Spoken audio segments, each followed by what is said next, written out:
ഇങ്ങനെ പലരെയും പറയും, ഈ പരിധിയിലെങ്ങും നിങ്ങളില്ല. ആർക്കാണ് മോളെ ആഗ്രഹം വേണ്ടത്? നീ പഠിക്കണമെന്ന് ആഗ്രഹം വേണ്ടത് ആർക്കാണ്? അമ്മയ്ക്കും അച്ഛൻ. നമുക്ക്, എനിക്ക്, നീ എന്ന് ഞാൻ ചോദിച്ചത്. നമുക്കെന്നല്ല നീ മറുപടി പറയേണ്ടത്. പിന്നെ എന്താണ് മറുപടി പറയേണ്ടത്? എനിക്ക് എന്ന് മറുപടി. അപ്പോൾ who wants me to study എന്ന് ചോദിച്ചു കഴിഞ്ഞാൽ മറുപടി എന്താണ്? I want. എന്താണ് മറുപടി? It's I want to study. ഞാൻ മറ്റാർക്കും വേണ്ടിയല്ല ഞാൻ പഠിക്കുന്നത്. ഞാൻ പഠിക്കുന്നത് ആർക്ക് വേണ്ടിയാണ്? എനിക്ക് വേണ്ടിയാണ്. ഈ ബോധ്യമുണ്ടോ ഇമ്മാനുവേൽ? നിനക്ക് നീ പഠിക്കുന്നത് നിനക്ക് വേണ്ടിയാണെന്ന് ബോധ്യമുണ്ടോ? സത്യമേ പറയാവുള്ളൂ. എന്തൊക്കെ കള്ളം പറഞ്ഞ ഞാൻ അടുത്ത ചോദ്യം വേറെ ആയിരിക്കും ചോദിക്കുന്നത്. നിന്നെ പഠിപ്പിക്കുന്ന ചോദ്യത്തിൽ കൊണ്ടെത്തി. അതുകൊണ്ട് സത്യമായിട്ട് പറയണം, ഞാൻ പഠിക്കുന്നത് എനിക്കാണെന്നുള്ള ബോധ്യത്തോടു കൂടിയാണോ നീ ഇത്രയും നാളും പഠിച്ചത്? റോബിൻ, ഞാൻ പഠിക്കുന്നത് എനിക്ക് വേണ്ടി എന്നുള്ള ബോധ്യത്തോടു കൂടിയാണോ നീ ഇത്രയും നാളും പഠിച്ചത്? പറ എന്നോട്. ആണോ? അങ്ങനെ നെഞ്ചത്ത് കൈവച്ച് പറയാവുന്ന എത്ര പേരുണ്ട് ഇതിനകത്ത്? പറ, മോള് പറയൂടി. നീ പഠിച്ചത് എനിക്ക് വേണ്ടിയായിരുന്നു ഞാൻ ഇത്രയും നാൾ. ആണോ?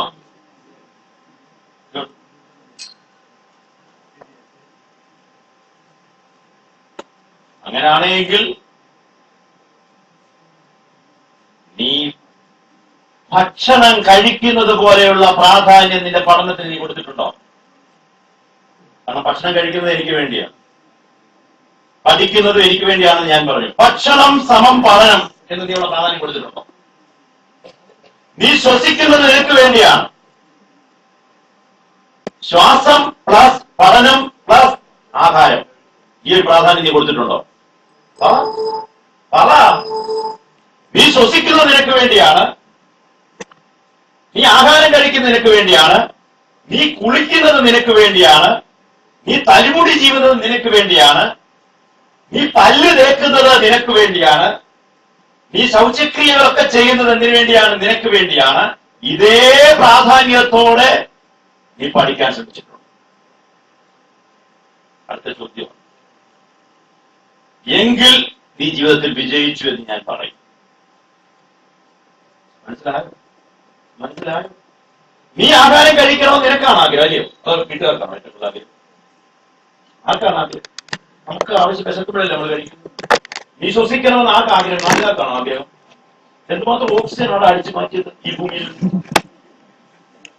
എന്നിട്ട് കൊള്ളാത്ത കാർബൺ ഡയോക്സൈഡ് എല്ലാം വിട്ടുകൊണ്ടിരിക്കുകയല്ലേ.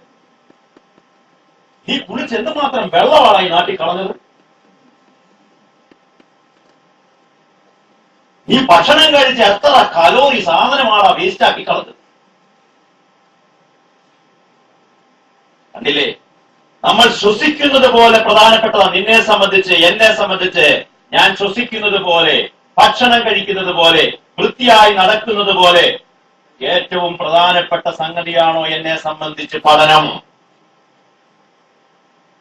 ഇതാണ് ചോദ്യത്തിന്റെ പ്രശ്നം. അർത്ഥം മനസ്സിലായാലോ? ഇനി കൂടുതൽ പറയേണ്ട ആവശ്യമുണ്ടോ? ഇല്ല. അപ്പോ who wants me to study എന്നുള്ളതിന് ഒറ്റ മറുപടിയേ ഉള്ളൂ. എന്താണ് മറുപടി? എന്താണ് മറുപടി? Not my parents, not my teachers, not my elders, not my relatives, but myself. മൂന്നാമത്തെ ചോദ്യം, നിന്റെ പഠന പ്രക്രിയയിൽ നിന്റെ തടസ്സങ്ങൾ എന്തൊക്കെയാണ്? ഇമ്മാനുവേൽ, നിന്റെ തടസ്സം എന്താ? നീ സത്യസന്ധനാണെങ്കിൽ ഇപ്പൊ പറ. ഇമ്മാനുവേലിന്റെ തടസ്സം പറ. പഠിക്കാൻ പറ്റാത്തതിന്റെ തടസ്സം എന്താ? കൂട്ടുകാരാണോ? അച്ഛനും അമ്മയാണോ തടസ്സം? വീട്ടിൽ TV വെക്കുന്നതാണോ? ഇന്റർനെറ്റ് ഉപയോഗിക്കുന്നതാണോ? ചീത്ത പുസ്തകങ്ങളാണോ? ചീത്ത കൂട്ടുകെട്ടാണോ? മൊബൈലിൽ കാണുന്ന ചിത്രങ്ങളാണോ? ഏതാണെന്ന് പറ. ബ്രോഡ്ബിൽ നിന്റെ ബ്ലോക്ക് എവിടാ? കയ്യിൽ കറുപ്പ് ചരട് കെട്ടിയത് കൊണ്ട് ഈ ബ്ലോക്ക് മാറുമോ? ഏതെങ്കിലും അമ്പലത്തിലോ പള്ളിയിലോ പോയി കുറച്ച് വെളുത്ത ചരടോ കറുത്ത ചരടോ കയ്യെ കെട്ടിയിട്ട് ഈ ബ്ലോക്ക് മാറുമോ? നെഞ്ചത്ത് ഒരു ജപമാല തൂക്കിയത് കൊണ്ട് ഈ ബ്ലോക്ക് മാറുമോ? പറ. മാറണമെങ്കിൽ എനിക്കത് വേണം. എനിക്ക് ചില ബ്ലോക്കുകളുണ്ട്. അപ്പൊ അത് നിങ്ങൾ തന്നെച്ചാൽ മതി.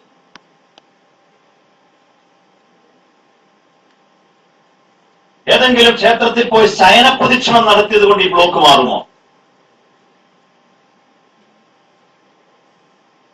പറ. എങ്കിലും എനിക്കത് ചെയ്യണം. ഏതെങ്കിലും പെരുന്നാളിന് കമ്പക്കെട്ട് സ്പോൺസർ ചെയ്തതുകൊണ്ട് ഈ ബ്ലോക്ക് മാറുമോ? അല്ലെങ്കിൽ ശിങ്കാരിമേള, ഇപ്പൊ പെരുന്നാളുകൾക്കുള്ള ഏറ്റവും പ്രധാനപ്പെട്ട ഐറ്റമാണ്. ഒരു 50,000 രൂപ മുടക്കിയുള്ള റോഡെല്ലാം ക്രോസ് ചെയ്ത് ആൾക്കാരെ പ്രസവിക്കാൻ പോകുന്നവരൊന്നും അവിടെ വഴിവെച്ച് തന്നെ പ്രസവിപ്പിക്കുന്ന ഒരു പരിപാടിയാണല്ലോ വേറെന്ന് പറയുന്നത്. നിരന്നങ്ങ് പോവുകയല്ലേ.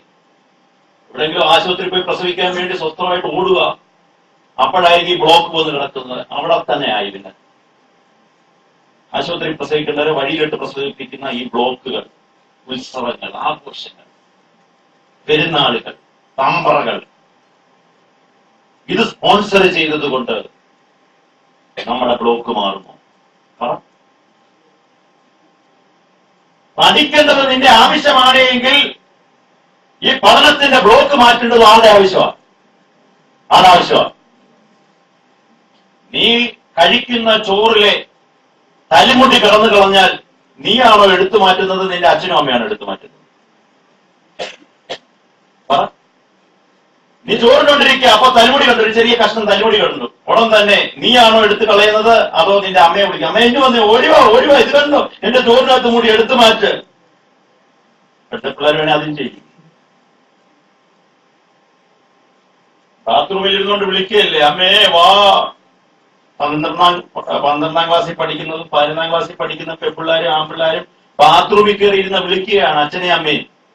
അമ്മേ, അമ്മച്ചി ഓടിവാ. വിളിക്കുന്ന എന്തിനാണെന്നറിയാം?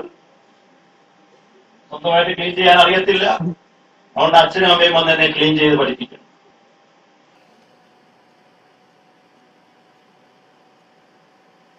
നമ്മുടെ വസ്ത്രങ്ങൾ നമ്മൾ തന്നെ കഴുകണം. നമ്മൾ കഴിക്കുന്ന പാത്രങ്ങൾ നമ്മൾ തന്നെ കഴുകണം. നമ്മൾ കിടക്കുന്ന മുറി നമ്മൾ തന്നെ വൃത്തിയാക്കണം. ഇപ്രാവശ്യം ഒരു BA പഠിക്കുന്ന ഒരു പയ്യന്റെ മുറിയിൽ ഞാൻ കയറി. അവന്റെ മുറി കണ്ട് ഞാൻ അത്ഭുതപ്പെട്ടു പോയി. ബാർബർ ഷാപ്പ് തോറ്റുപോകും. ഭിത്തിയിൽ മുഴുവൻ ഓരോ കരിഷ്മ കപൂറിന്റെയും കരീന കപൂറിന്റെയും ഒക്കെ നഗ്ന ചിത്രങ്ങൾ.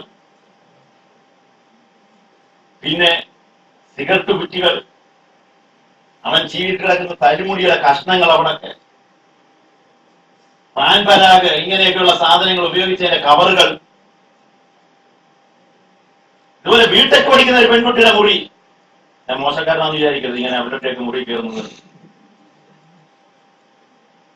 അവളുടെ മുറിയെ ഭിത്തിയെ മുഴുവൻ ക്രിക്കറ്റ് താരങ്ങളുടെ ചിത്രങ്ങളാണ്.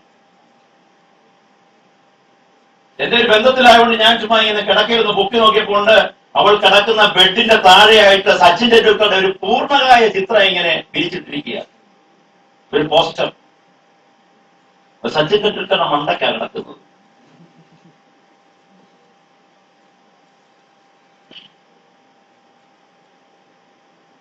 അപ്പോൾ എന്റെ ചോദ്യം ഇതാണ്.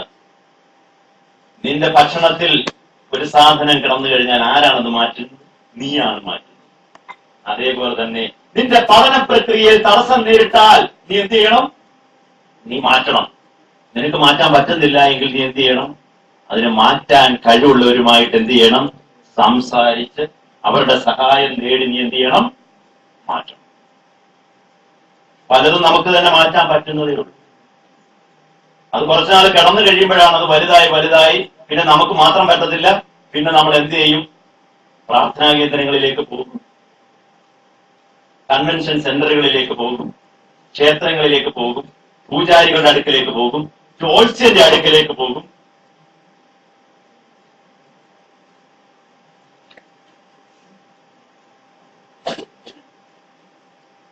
അപ്പോൾ അങ്ങനെ നമ്മളുടെ തടസ്സങ്ങൾ ആര് മാറ്റണം? നമ്മൾ മാറ്റണം. കൊച്ചുകുഞ്ഞുങ്ങൾ മാത്രം അങ്ങോട്ട് വെക്കും. വലിയ കുഞ്ഞുങ്ങൾ പേടിക്കണ്ട, ഇത് കഴിഞ്ഞാൽ അവർ കഴിഞ്ഞാൽ ഉടനെ നിങ്ങൾക്ക് കിട്ടും. ഇപ്പൊ ഞാൻ തരുന്ന കൂടാതെ വേറെ ചില സാധനങ്ങളുണ്ട്.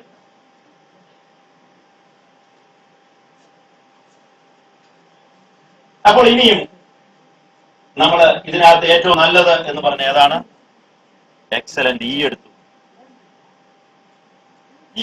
ഈ ആകാൻ വേണ്ടി ചില കാര്യങ്ങൾ മാത്രം പറയുക. അതൊരു 20 മിനിറ്റ് കൊണ്ട് പറഞ്ഞു തീർക്കും. എക്സലന്റ് ആകാൻ വേണ്ടി എന്ത് ചെയ്യണം കേട്ടോ? എക്സലന്റ് ആകണ്ടേ? നമ്മുടെ പേരെന്തോരും ശരണ്യക്ക് എക്സലന്റ് ആകണം. അവന് കഴിക്കാൻ അതാ കഞ്ഞി നിരക്കില്ല. കൊച്ചു പിള്ളേർക്കേ ഉള്ളൂ. കസേര ഇരിക്കും. ആ കസേര ഇരിക്കേണ്ട ഒരു കസേര എടുത്തിരിക്കും. നല്ലതായി. നടുവിനും കസേര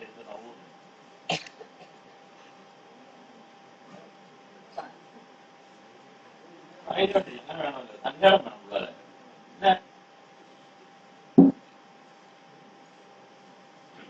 അപ്പൊ എക്സലന്റ് ആകാൻ നിനക്ക് 5 മന്ത്രങ്ങൾ പറഞ്ഞു തരാൻ പോകുകയാണ്. അവനെ ഒന്ന് തുടയ്ക്കാം.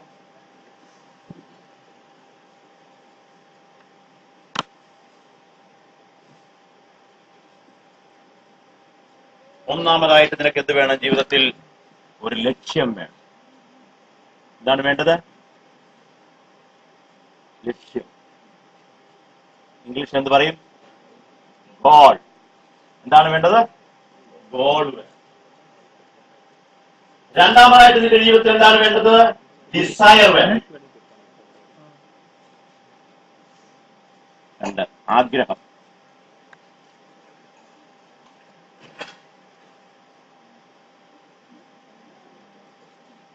മൂന്നാമതായിട്ട് നിന്റെ ജീവിതത്തിൽ എന്ത് വേണം? വിശ്വാസം വേണം.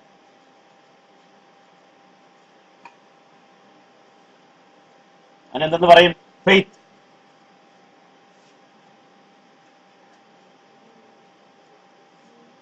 നാലാമതായിട്ട് നിന്റെ ജീവിതത്തിൽ എന്ത് വേണം?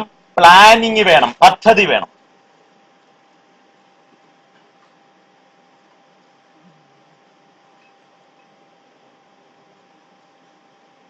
അഞ്ചാമതായിട്ട് നിന്റെ ജീവിതത്തിൽ എന്ത് വേണം? പ്രവർത്തനം വേണം, ആക്ഷൻ.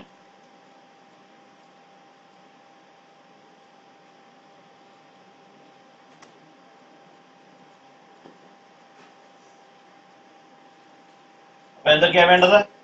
പദ്ധതി, അല്ലെങ്കിൽ ആസൂത്രണം എന്ന് പറയും. പദ്ധതി, പ്രവർത്തനം. ഇത് 1, 2 ഈ പോയിന്റ്സിലേക്ക്. ഒന്നാമതായിട്ട് എന്റെ ജീവിതത്തിൽ എന്ത് വേണം? ലക്ഷ്യം വേണം. രണ്ടാമതായിട്ട് എന്ത് വേണം? ആഗ്രഹം വേണം. മൂന്നാമതായിട്ട് എന്ത് വേണം? വിശ്വാസം വേണം. നാലാമതായിട്ട് എന്ത് വേണം? പദ്ധതി വേണം. അഞ്ചാമതായിട്ട് എന്ത് വേണം? പ്രവർത്തനം വേണം, അല്ലെങ്കിൽ ആക്ഷൻ വേണം. ഒന്ന് ലക്ഷ്യം. ഒന്നാമത്തെ എഴുതിക്കോ. ഒന്നാമത്തെ പോയിന്റ് എന്താണ്? ലക്ഷ്യം. എന്താണ് ലക്ഷ്യം എന്ന് പറഞ്ഞു കഴിഞ്ഞാൽ? ജീവിതത്തിൽ ഒരു ലക്ഷ്യം വേണം. ജീവിതത്തിൽ ലക്ഷ്യമുള്ളവരെന്ന് എഴുതി കൈകൊടുക്കും. എന്റെ ജീവിതത്തിൽ എനിക്ക് ലക്ഷ്യമുണ്ട്, ഇന്നത് ഞാൻ ആയിത്തീരുമെന്ന് ഞാൻ ആഗ്രഹിക്കുന്നു, അതിനുവേണ്ടി ലക്ഷ്യം ഇട്ടിട്ടുണ്ട് എന്ന് ഉറപ്പുള്ളവരും കൈകൊടുക്കും. ഇവിടെ എല്ലാവരും നാണം കുണിങ്ങളാണ്. ഒന്നും രണ്ടും ശരി. അപ്പൊ ഒരാൾ കണ്ടോ? 2 പേര്. മോടെ പേരെന്താ? ബിൻസി. എന്താണ് മോടെ ലക്ഷ്യം? ഓ വെരി ഗുഡ്. എല്ലാവരും കൈയടിച്ചേ. മോടെ ലക്ഷ്യം പറഞ്ഞേ. ഡോക്ടർ ആകണം. Okay, very good. ഇവിടെ വേറെ ആർക്കും ലക്ഷ്യമില്ലയോ? ഉണ്ടായിരുന്നു, അതെല്ലാം കുറേശ്ശെ പോയിക്കൊണ്ടിരിക്കുകയായിരുന്നു. ജീവിതത്തിൽ ലക്ഷ്യം വേണം. ലക്ഷ്യമില്ലാത്തവൻ യോനായുടെ കൂട്ടാം. യോനായെ കുറിച്ച് നിങ്ങൾക്ക് അറിയത്തില്ലേ? യോനായോട് പറഞ്ഞു, നീ എവിടെ പോകണം? ബൈബിളിൽ പറഞ്ഞു, നിനിവേയിലേക്ക് പോകണം. നിനിവേയിൽ ചെന്നിട്ട് നീ സുവിശേഷം പ്രസംഗിച്ച് അവിടെയുള്ളവരെ മാനസാന്തരപ്പെടുത്തണം. അവൻ എന്ത് ചെയ്തു? കപ്പലിൽ കയറി കിടന്നു. അവന് മടിയായിരുന്നു നിനിവേയിലേക്ക് പോകാൻ. അവൻ അവിടെ കിടന്ന് ഉറങ്ങി. അവൻ വിചാരിച്ചു ഇനി അങ്ങോട്ട് പോകുന്നില്ല. അതിന് പകരം വേറൊരിടത്തേക്ക് പോകാമെന്ന് തീരുമാനിച്ചു. ഇവിടത്തേക്ക് താർഷിഷ് എന്ന് പറയുന്ന സ്ഥലത്തേക്ക്. യോനായോട് പറഞ്ഞു നിനിവേയിൽ പോകാൻ. പക്ഷെ അവൻ തീരുമാനിച്ചു എവിടെ പോകാൻ? താർഷിഷിലേക്ക് പോകാൻ. ദൈവത്തിന്റെ ലക്ഷ്യം എവിടെയായിരുന്നു? അവൻ നിനിവേ പോകണമെന്നുള്ളതായിരുന്നു. അവന്റെ ലക്ഷ്യം എങ്ങോട്ട് പോകണമെന്നുള്ളതാണ്? താർഷിഷിലേക്ക് പോകണമെന്നുള്ളതാണ്. അങ്ങനെ അവൻ അവിടെ കിടന്നുറങ്ങി. ഉറങ്ങിയപ്പോ എന്ത് ചെയ്യാൻ തുടങ്ങി? എന്ത് പറ്റി? കടലിളകി. ശാന്തമായി കിടന്ന കടലിളകി, തിരമാലകൾ ആഞ്ഞടിക്കാൻ തുടങ്ങി. അപ്പോൾ കപ്പലിലുണ്ടായിരുന്ന ഒരാൾക്കൊരു ബോധ്യം കെട്ടി, ഇതിന്റെ അകത്ത് ആരോ ഒരു മോശപ്പെട്ട ഒരുത്തനിന്റെ അകത്തുണ്ട്. അവൻ കാരണമാണ് ഈ കപ്പൽ എന്ത് ചെയ്യുന്നത്, ഇപ്പൊ ഇളകുന്നതും കടൽ ഇളകുകയും ചെയ്തിരിക്കുന്നു. ഉടൻ തന്നെ അവരെല്ലാവരുടെയും പേരെഴുതി കുറിയിട്ട് കഴിഞ്ഞപ്പോൾ ഏത് പേരാ കിട്ടിയത്? യോനായുടെ പേര്. ഉടൻ തന്നെ അവിടെ എല്ലാവരും കൂടെ ചെറിയ ഇവനാണ് നാശം. നോക്കിയപ്പോട്ട് യോന കിടന്ന് ഉറങ്ങുന്നു. ഇളകിമറിയുന്ന കടലിന്റെ മധ്യത്തിൽ ആ കപ്പലിൽ അവൻ കിടന്നുറങ്ങുകയാണ്. അവന്റെ കാലിനും കൈക്കും പിടിച്ച് ഏലല പാടി കടലിലേക്ക് ഒറ്റ ഏറിപ്പോയി. അപ്പോഴേക്കും കടലിൽ ശാന്തമായി. പക്ഷെ യോനായ ദൈവം വിട്ടില്ല. യോനായ ഒരു വലിയ മത്സ്യം വിഴുങ്ങി. 3 രാവും പകലിൽ യോന അതിന്റെ വയറ്റിൽ കിടന്നു, തിരിച്ചുപോയില്ല. അവസാനം ദൈവത്തിന്റെ പദ്ധതി പ്രകാരം യോനായെ ഈ മത്സ്യം എവിടെ കൊണ്ട് ശബ്ദിച്ചു? നിനിവയിൽ കൊണ്ടുവന്ന് ശബ്ദിച്ചു. നിനിവയിൽ വന്നു. അവൻ നിനിവയിൽ വന്ന് സുവിശേഷം പ്രസംഗിച്ചു. അനേകരെ അവൻ എന്ത് ചെയ്തു? ദൈവത്തിന്റെ അടുക്കലേക്ക് കൊണ്ടുവന്നു. മാനസാന്തരം. കണ്ടോ? നമ്മളൊരു ലക്ഷ്യം വയ്ക്കും, പക്ഷെ അത് ദൈവത്തിന് ഇഷ്ടമുള്ള ലക്ഷ്യമാണോ എന്ന് നമ്മൾ എന്ത് ചെയ്യണം? ആരായണം. ദൈവത്തോട് ചോദിക്കണം, ദൈവമേ, ഞാനൊരു ഡോക്ടർ ആകാനാണോ നിനക്ക് ആഗ്രഹം? എങ്കിൽ നീ എനിക്ക് ആക്കിത്തരണമേ. ഞാനൊരു എഞ്ചിനീയർ ആകാനാണോ നിനക്ക് ആഗ്രഹം? ഞാനൊരു വക്കീലാകാനാണോ? ഒരു കർഷകനാകാനാണോ? ഒരു ബ്യൂട്ടി പാർലർ നടത്തുന്ന ആളാകാനാണോ? ഒരു ബിസിനസ്സുകാരനാകാനാണോ? ഞാനൊരു സ്വർണ്ണ കച്ചവടക്കാരനാകാനാണോ? ഒരു മീൻ കച്ചവടക്കാരനാകാൻ? ഏതാണ് ദൈവമേ നിന്റെ ആഗ്രഹം? നിന്റെ ആഗ്രഹവും ദൈവത്തിന്റെ ആഗ്രഹവും കൂടെ ഒന്നാക്കിയെടുത്ത് ഒരു ലക്ഷ്യത്തിലേക്ക് നീ എന്ത് ചെയ്യണം? നീങ്ങണം. നിന്റെ ലക്ഷ്യവും ദൈവത്തിന്റെ ലക്ഷ്യവും ഒന്നായിരിക്കണം. അല്ലെങ്കിൽ നീ ദൈവത്തിന്റെ ലക്ഷ്യം എന്ത് ചെയ്യണം? തിരിച്ചറിയണം. ദൈവത്തിന്റെ ലക്ഷ്യം നിനക്ക് വെളിപ്പെടുത്തി തരും. നീ പ്രാർത്ഥനയിലായിരിക്കുമ്പോൾ, ബൈബിൾ വായിക്കുമ്പോൾ, അങ്ങനെ വിശുദ്ധരായ ആൾക്കാരുമായുമ്പോൾ ഒക്കെ ദൈവം ഇതിനെക്കുറിച്ചുള്ള പദ്ധതി വെളിപ്പെടുത്തി തരും. അതാണ് നമുക്ക് വേണ്ടുന്ന ലക്ഷ്യം. If you have found out the goal, half of the journey is over. നിന്റെ ജീവിതത്തിന്റെ ലക്ഷ്യം നീ കണ്ടെത്തിയെങ്കിൽ ജീവിതത്തിന്റെ പകുതി യാത്ര പൂർത്തിയായി. ജീവിതത്തിന്റെ പകുതി യാത്ര എപ്പോൾ പൂർത്തിയായി? നിന്റെ ജീവിതത്തിന്റെ ലക്ഷ്യം കണ്ടെത്തി കഴിയുമ്പോൾ. അപ്പോൾ ഇപ്പോൾ നമ്മൾ ഇവിടെ ചിന്തിക്കണം, എന്റെ ജീവിതത്തിന്റെ ലക്ഷ്യം എന്താണ്? എവിടെയാണ് ഞാൻ ലക്ഷ്യമിടുന്നത്? ഞാൻ എന്തായി തീരണം? രണ്ടാമത് നമുക്ക് വേണ്ടത് എന്താണ്? ആഗ്രഹം വേണം. എന്താണ് വേണ്ടത്? ആഗ്രഹം എന്ന് വെച്ചാൽ അഭിലഷിക്കണം. ആഗ്രഹിക്കുക എന്ന് പറഞ്ഞാൽ അർത്ഥം എന്താണ്? ഡിസയർ, സ്ട്രോങ് ആയ ഡിസയർ. നിങ്ങൾ വള്ളത്തിൽ യാത്ര ചെയ്യുക, വള്ളം മുങ്ങാൻ പോകുന്നു. അപ്പൊ നിങ്ങൾ കിടന്ന് ആഗ്രഹിക്കുക, വള്ളം മുങ്ങല്ലേ. വള്ളം മുങ്ങി, നിങ്ങൾക്ക് നീന്താൻ അറിയത്തില്ല. അതിനകത്ത് കിടന്ന് എന്ത് ചെയ്യും? മരണപ്പാച്ചില. അടുത്ത ആരെങ്കിലും അവന്റെ ശരീരത്തിൽ കയറി പിടിക്കും. ഭയങ്കരമാണെന്നാ പറയുന്നത്. ഈ വെള്ളത്തിന്റെ അകത്ത് വെച്ച് മനുഷ്യൻ നടത്തുന്ന മരണവെപ്രാളം ഭയങ്കര വെപ്രാളമാണ്. എന്തിനു വേണ്ടിയുള്ള വെപ്രാളമാണ്? ശ്വാസം കിട്ടാൻ വേണ്ടിയുള്ള വെപ്രാളമാണ്. വെള്ളത്തിന്റെ ഉള്ളിൽ ഓക്സിജൻ ഇല്ല, ഓക്സിജൻ കിട്ടണം. ഓക്സിജൻ കിട്ടാൻ വേണ്ടിയുള്ള വെപ്രാളമാണ്. ഇതേപോലെ തീവ്രമായി നീ എന്ത് ചെയ്യണം? ആഗ്രഹിക്കണം. വെള്ളത്തിന്റെ അകത്ത് കിടന്ന് വെള്ളത്തിൽ നിന്ന് രക്ഷപ്പെടാൻ വേണ്ടി നീ കൈകാലിട്ടടിച്ച് നീ രക്ഷപ്പെടാൻ ശ്രമിക്കുന്നത് പോലെ നിന്റെ ലക്ഷ്യം സാധിച്ചെടുക്കുന്നതിന് വേണ്ടി നീ എന്ത് ചെയ്യണം? അഭിലഷിക്കണം, ആഗ്രഹിക്കണം.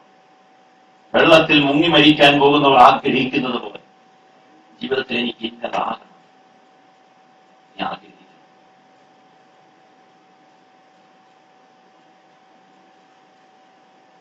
ഒരു 8ാം ക്ലാസ്സിൽ പഠിക്കുന്ന ഒരു പയ്യനുണ്ട്. അവൻ ചിലപ്പോൾ എന്തൊക്കെ വരും. ഞങ്ങളിങ്ങനെ ഓരോന്ന് ചുമ്മാ ഇങ്ങനെ സംസാരിച്ചുകൊണ്ട് പോകും. അവന് വലിയൊരു ആഗ്രഹമാണ് ഒരു ഡോക്ടറാകണം. അപ്പൊ ഞാൻ ചോദിച്ചു, 8ാം ക്ലാസ്സിൽ പഠിക്കുന്ന പയ്യനാണ്, അവന്റെ ലക്ഷ്യമാണ്. ഞാൻ ചോദിച്ചു, നീ ഡോക്ടറായാൽ ഏത് ഡോക്ടറാകുന്നത്? അത് ഞാൻ ക്യാൻസറിന്റെ ഡോക്ടറാണ്. ഓക്കെ. അപ്പൊ ഇങ്ങനെ ഒരു ദിവസം അവനോട് ഇങ്ങനെ സംസാരിച്ചിട്ട് പോകും. ഞാനുമായിട്ട് ഇങ്ങനെ സ്കൂളിലോട്ട് പോയിക്കൊണ്ടിരിക്കും. അവൻ എന്റെ അടുത്തുള്ള നടക്കുക. അവൻ പെട്ടെന്ന് ഇങ്ങനെ സംസാരിച്ചിട്ടാ പറഞ്ഞു, സാറേ നോക്കി ഇവിടെ എല്ലാം എന്തുമാത്രം പുൽച്ചെടികളാ ഉള്ളത്. ഈ പുൽച്ചെടിയിൽ ഏതെങ്കിലും ഒരു പുൽച്ചെടിക്കകത്ത് ക്യാൻസറിന്റെ മരുന്ന് കാണും. 10ാം ക്ലാസ്സിൽ പഠിക്കുന്ന പയ്യന.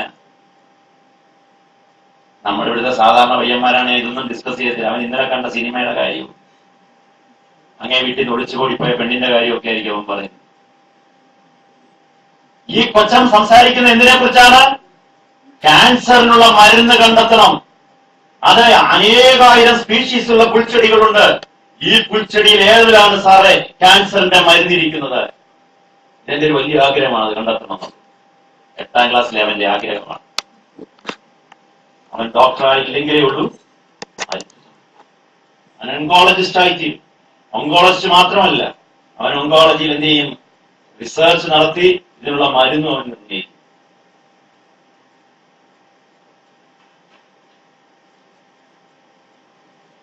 ന്യൂട്ടന്റെ മണ്ടയ്ക്ക് ആപ്പിൾ വീണപ്പോഴാണ് ന്യൂട്ടൻ യുറേക്ക എന്ന് പറഞ്ഞ ഒറ്റ ചാട്ടം ചാടി. കണ്ടുപിടിച്ചേ എന്ന് പറഞ്ഞൊരു ചാട്ടമാണ്.